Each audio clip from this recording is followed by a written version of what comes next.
Alors, la direction de l'engagement d'entreprise, elle regroupe la RSE, la communication, la fondation et la diversité. Donc en fait, l'objectif, c'est de mettre sous une même tête et surtout d'avoir un représentant au sein du COMEX tous ces sujets qui concourent à transformer et à augmenter l'impact positif de BNP Paribas sur la société. La grosse innovation, c'est que ça rend les choses beaucoup plus coordonnées, beaucoup plus visibles et que les membres du COMEX ont toutes les semaines à l'agenda des sujets sur l'impact positif de la société, alors qu'auparavant, c'était beaucoup plus épisodique. Alors l'engagement, on ne peut pas être engagé tous azimuts, il faut choisir ses combats. Donc nous on en a 4, dont l'entrepreneuriat social. Donc on finance depuis 2013 et aujourd'hui on finance à peu près 1000 entreprises sociales dans 7 pays.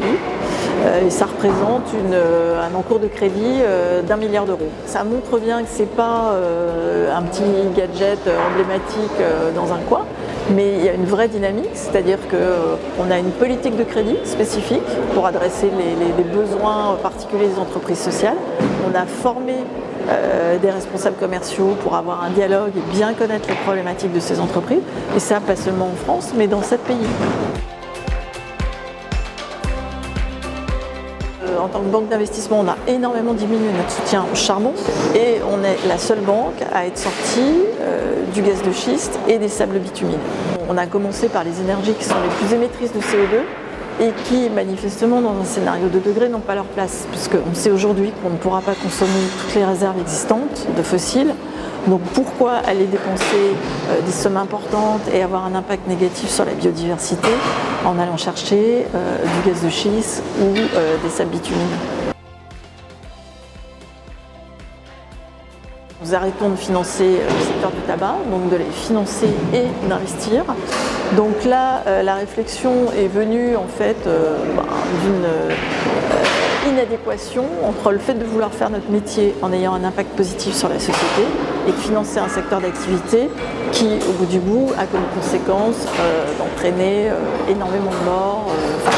Telle que la situation est partie, on pense qu'il y aura 1 milliard de morts du tabac à la fin du siècle.